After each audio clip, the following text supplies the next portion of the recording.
Hello everyone, Denise here. Today I'm going to dye some Red Heart Chic Sheep Marley Bird yarn. It is 186 yards or 170 meters. It is 3.5 ounces or 100 grams of superwash merino wool.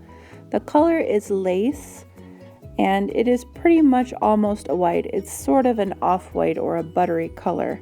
Now I'm using this hand crank that I bought at a garage sale years ago, and it is made by Mattel, and you can either knit a tube or you can knit a panel. And I decided to try the panel today, and so I put the yarn in the machine and then I cranked it, and it took I want to say well over 2 hours to get this all knitted up into this long panel.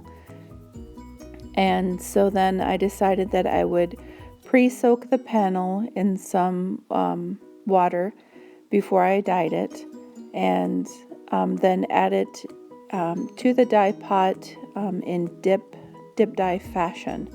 So what I'm going to do is I'm going to mix up the dye, which is food coloring, and I bought it at Walmart, and it is Great Value brand, and it is the dark blue. I used an entire teaspoon of the dark blue and 1/8 of a teaspoon of the black. So here you'll see it all knit up in the panel. And this is the dye mixed in the cup, the black and the blue together.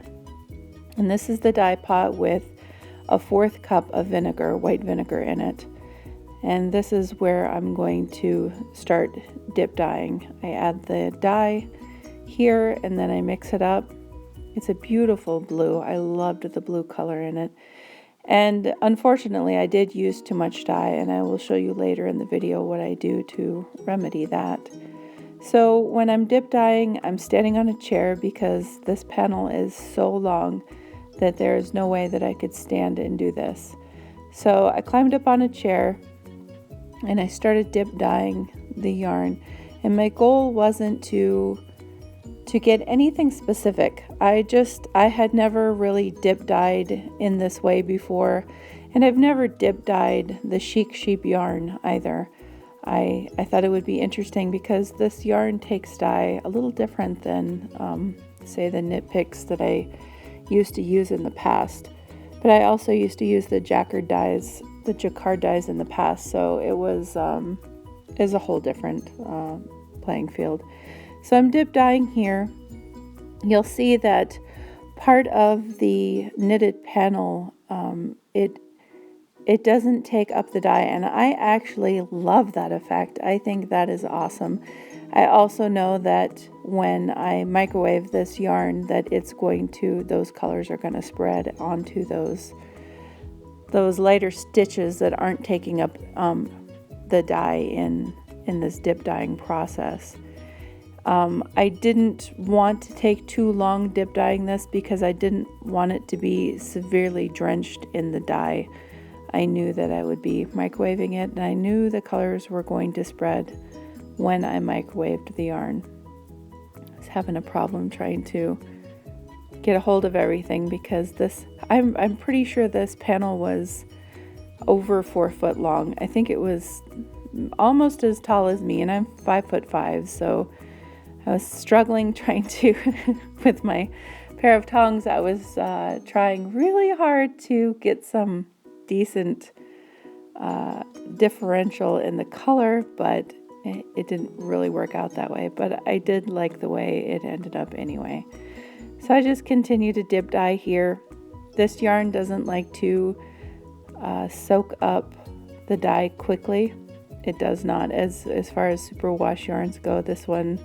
This yarn I actually think would be awesome for glazing because it takes the color ever so lightly on the outside and not so much deep penetration all over in the yarn.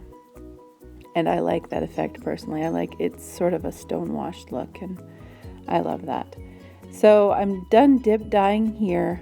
I dropped the entire thing into the pot, and now I'm just trying to sort of get color maybe in between these stitches.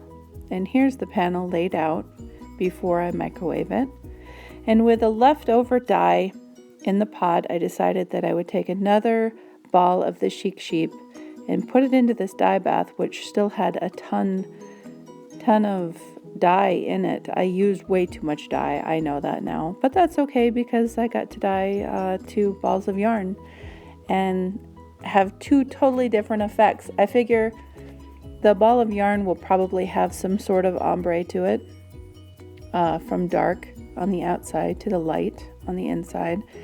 I didn't know with this yarn if it would penetrate very much because I did not pre-soak this, and I did not add any extra vinegar with this either. I just put it into the pot that I took the first one out of, and it wanted to float for quite a while, and at one point I did flip it over completely. I let this cool in the pot for, it was about an hour before I removed it.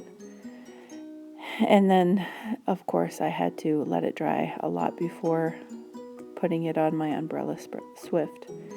So here I'm going to show you the knitted panel when I'm first dropping it into water, to show you pretty much that all of the color is in the yarn.